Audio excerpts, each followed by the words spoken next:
If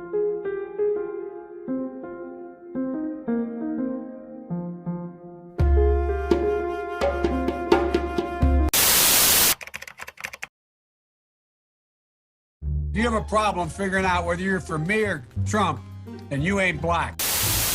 I had gotten a commitment from Poroshenko. They would take action against the state prosecutor, and they didn't. I said, I'm telling you, you're not getting $1 billion. I said, you're not getting $1 billion. I'm going to be leaving here. And I think it was, what, 6 hours? I looked, I said, I'm leaving in 6 hours. If the prosecutor's not fired, you're not getting the money. Oh, son of a got fired. Well, it just so happens that the general prosecutor was investigating an energy firm in which Joe Biden's son, Hunter Biden, was heavily invested. Burisma Holdings is an energy corporation in Ukraine, and Hunter Biden, the son of the former vice president, has made a rather handsome profit from it, especially in the aftermath of the 2014 events in Ukraine, in which pro-EU forces took power. That prosecutor was looking into 3 different instances of foul play from Hunter's cash cow. However, all it took was a phone call from Papa Joe, and that prosecutor was out. We need student loan forgiveness beyond the potential $10,000 your administration has proposed. We need at least a $50,000 minimum. What will you do to make that happen? I will not make that happen. Rumbling, bumbling, stumbling.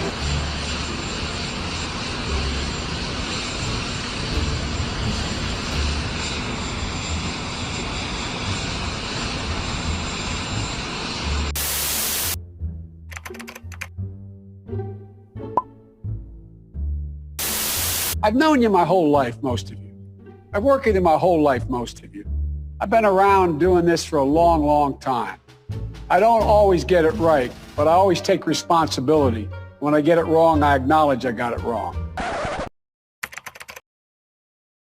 But my overarching objective, if we cannot make significant progress on racial equity, this country is doomed. It is doomed, not just because of African Americans, but because by 2040, this country is going to be minority white European. You hear me? Minority white European. And you guys are going to have to start working more with Hispanics, who make up a larger portion of the population than y'all do. And if we do, and I'm sure we can proclaim the palmist who wrote these following words. Not since Abraham Lincoln has anybody done what I've done for the black community. Now, you have done nothing other than the crime bill, which put oh God, tens of thousands of black men, mostly, in jail. Bobby Rush, member of Congress, said the other day, I'm ashamed that I voted for the 94 crime bill. You ashamed of that bill? Not at all. And in fact, I drafted the bill. Unless we do something about that cadre of young people, tens of thousands of them, born out of wedlock, without parents, without supervision, without any structure, without any conscience developing, because they literally, I yield myself 3 more minutes, because they literally have not been socialized. They literally have not had an opportunity. We should focus on them now, not out of a liberal instinct for love, brother, and humanity, although I think that's a good instinct, but for simple, pragmatic reasons. If we don't, they will, or a portion of them will, become the predators 15 years from now. Mass incarceration has put hundreds of thousands behind bars for minor offenses. Every major crime bill that's come out of this Congress has had the name Joe Biden on that bill. We do everything but hang people for jaywalking in this bill. Again, it does not mean because we created them that we somehow forgive them or do not take them out of society to protect my family and yours from them. The most racist thing a person could tell me is that I'm supposed to choose something based on my race. But I tell you, if you have a problem figuring out whether you're for me or Trump, And you ain't black. Poor kids are just as bright and just as talented as white kids. You cannot go to a 7-Eleven or a Dunkin' Donuts unless you have a slight Indian accent. I'm not joking. Not the first sort of mainstream African American who is articulate and bright and clean and a nice looking guy. I mean, that's a storybook, man. Look at what they value and look at their budget and what they're proposing. Romney wants to he said in the first 100 days, he's going to let the big banks once again write their own rules. Unchain Wall Street. They're going to put you all back in chains. Joe Biden is under fire this evening on comments he made about working alongside segregationist senators in the past. Biden recalling his early Senate career, bringing up two segregationist senators, Herman Talmadge and James Eastland, who called African Americans an inferior race. I think the two-party system, although my Democratic colleagues don't like me saying this, I think the two-party system is good for the South and good for the Negro, good for the black in the South. Other than the fact that they still call me boy, I think they've changed their mind.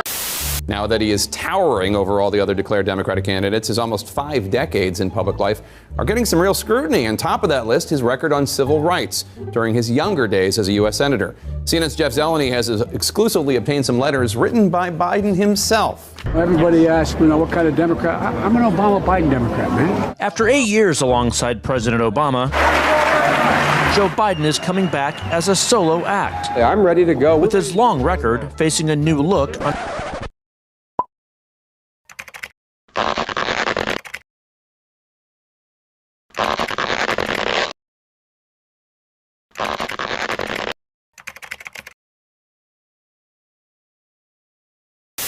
under the spotlight of the 2020 campaign. Gentlemen and ladies of the Senate. One chapter receiving fresh scrutiny comes from his earliest years in the Senate, when he strongly opposed mandatory school busing. It was designed to achieve integration and a more equitable education. It was the mid-1970s. Biden favored desegregation, but not through busing. What's less known is how he followed the lead of some of the Senate's most fervent segregationists. In a series of never-before-published letters reviewed by CNN, the strength of Biden's opposition to busing comes into sharper focus. On March 25, 1977, Biden wrote, "My bill strikes at the heart of the injustice of court-ordered busing. It prohibits the federal courts from disrupting our educational system." 1977, Biden said integrating black students would turn schools into a jungle, a racial jungle. "I don't want my children to grow up in a jungle, a racial jungle." I used to come up and reach in the pool and rub my leg down so it was straight and then watch the hair come back up again. They'd look at it. So I learned about roaches. I learned about kids jumping on my lap. And I've loved kids jumping on my lap. Secondly, we're in a situation where we have put together, and you guys did it for our administration, the President Obama's administration before this. We have put together, I think, the most extensive and inclusive voter fraud organization in the history of American politics. Gettysburg, to make that speech, Abraham Lincoln said, "A house divided cannot stand." Well, a nation divided cannot stand.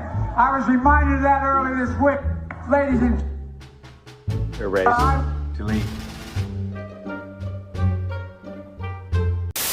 And you know you enjoy being home with a baby more. I don't want to hear that. I do, yes. Yeah, he's 9.5 months, so I'm very happy. No. Everybody knows I like kids better than people. I want to see these beautiful young ladies. I want to see them dancing when they're 4 years older, too.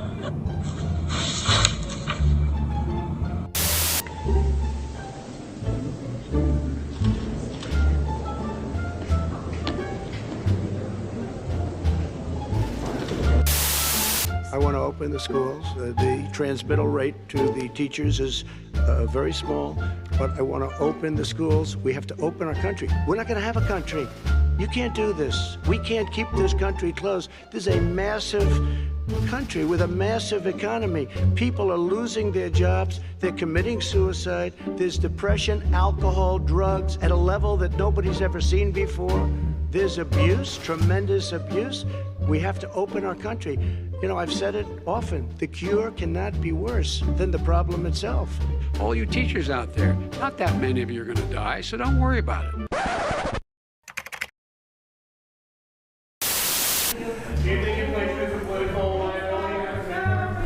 That's a great asset.